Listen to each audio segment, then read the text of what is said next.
Canada, US, മെക്സിക്കോയിലായി നടക്കുന്ന 23ാമത് FIFA football world cup അതിൻ്റെ knockout റൗണ്ടിലേക്ക് പ്രവേശിച്ചിരിക്കുക. ലോകം മുഴുവനും കാൽപന്തിന് ചുറ്റും കറങ്ങുന്ന ഈ അവസരത്തിൽ ചില ഫുട്ബോൾ ചിന്തകൾ നിങ്ങളോട് പങ്കുവയ്ക്കട്ടെ. ഇപ്പോൾ ജീവിച്ചിരിക്കുന്നതും മൺമറഞ്ഞതും എന്നാൽ ഇനി ജനിക്കാനുള്ളതുമായ ഓരോ ഭാരതീയനും ആഗ്രഹിക്കുന്നതും അവരുടെ അഭിലാഷവും എന്നായിരിക്കും ലോകകപ്പ് ഫുട്ബോൾ ഇന്ത്യ മത്സരിക്കുക എന്നുള്ളത്. എന്നാൽ ഫിഫയുടെ ചരിത്രം എടുത്തു നോക്കിയാൽ ഇന്ത്യൻ ഫുട്ബോളിനും ഫുട്ബോൾ ടീമിനും മഹനീയമായ സ്ഥാനമാണ് ഉണ്ടായിരുന്നത്.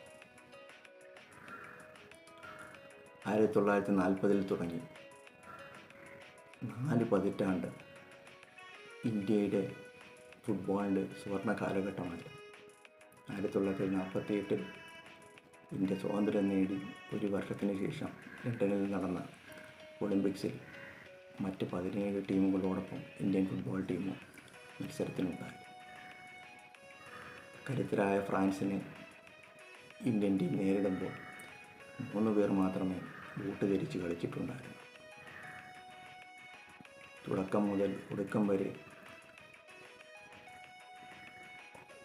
ആവേശഭരിതവും ഉദ്യോഗജനകവുമായ കളിയിൽ ആദ്യം ഗോൾ സ്കോർ ചെയ്തത് ഇന്ത്യയാണ്.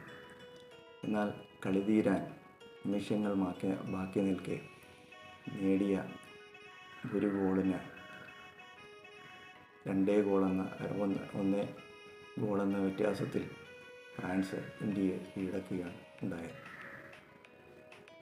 ഗാലറിയിൽ കളി കാണാനുണ്ടായിരുന്ന കിങ് ജോർജ് ആറാമൻ ഇന്ത്യൻ ടീമിൻ്റെ പ്രകടനത്തിൽ അതീവ തൃപ്തനാവുകയും അദ്ദേഹം ഇന്ത്യൻ ടീമിന് സ്റ്റാൻഡിംഗ് ഒവേഷൻ നൽകിയതായി രേഖപ്പെടുത്തിയിട്ടുണ്ട്.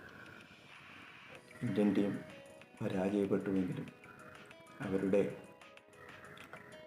പ്രാഗൽഭ്യവും അവരുടെ മികച്ച പ്രകടനവും കണക്കിലെടുത്തുകൊണ്ട് ബ്രിട്ടീഷ് രാജ്ഞി തന്നെ അവരെ അനുമോദിക്കുവാനായി ചായസൽക്കാരം നടത്തിയതായി രേഖപ്പെടുത്തിയിട്ടുണ്ട്.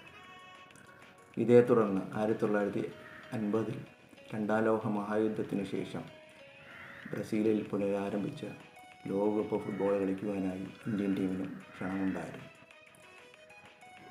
എന്നാൽ രാഷ്ട്രശില്പി എന്ന് നമ്മൾ കൊട്ടിഘോഷിക്കുന്ന നെഹ്റു ഇന്ത്യ ദരിദ്ര രാജ്യമാണെന്നും അവർക്ക് ബൂട്ടും ജേഴ്സിയും വാങ്ങിക്കുവാനും യാത്രാ ചെലവൊന്നും വഹിക്കുവാനുള്ള ധനം ഇല്ല എന്നും ഫിഫയെ അറിയിച്ചു. രാജ്യത്തോട് പറഞ്ഞതോ ബൂട്ട് ഉപയോഗിക്കാതെ ഫുട്ബോൾ കളിക്കുന്നത് ഫിഫ നിരോധിച്ചിരിക്കുകയാണെന്ന് ആണ് രാജ്യത്തോട് അദ്ദേഹം പറഞ്ഞത്. നിങ്ങൾ ആലോചിക്കണം, ആ സമയത്ത് പ്രധാനമന്ത്രിയുടെയും കുടുംബത്തിൻ്റെയും വസ്ത്രങ്ങൾ തുന്നുന്നതിന് അടിക്കടി പാരീസിൽ പോയിരുന്ന കാര്യം.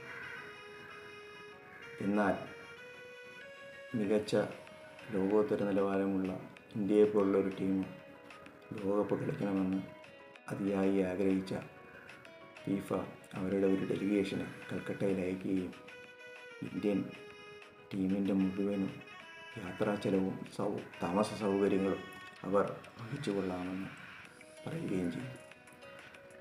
പക്ഷേ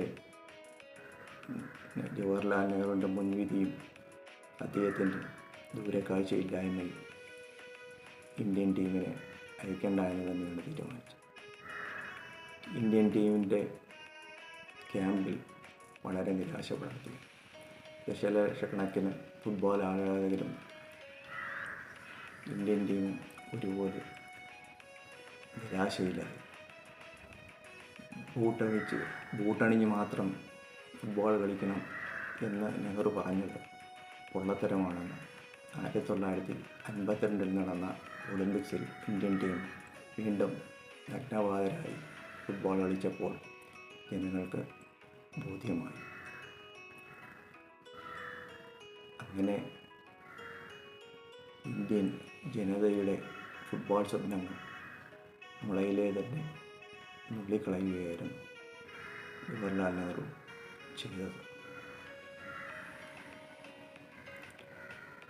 എന്നാൽ ഈ കാര്യങ്ങളെല്ലാം ലോകത്തോട് വെളിപ്പെടുത്തിയത് അന്നത്തെ ഇന്ത്യൻ ടീമിൻ്റെ ക്യാപ്റ്റനായിരുന്ന ശൈലേന്ദ്ര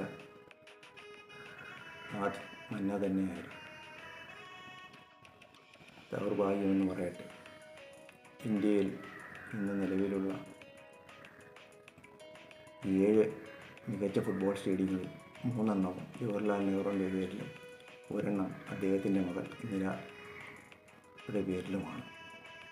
ഈ ഒരു സ്റ്റേഡിയങ്ങളിൽ ഒന്നുപോലും അന്നത്തെ എക്കാലത്തെയും മികച്ച 10 ക്യാപ്റ്റന്മാരിൽ ആയിരുന്ന ശൈലേന്ദ്ര മന്നയുടെ പേരിലോ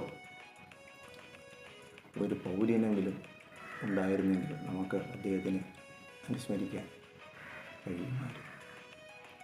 1983 കപിൽ ദേവിൻ്റെ team prudential world cup cricket tournament വിജയിക്കുന്നതുവരെ കേവലം ഒരു വിനോദമായിരുന്നു ക്രിക്കറ്റ്.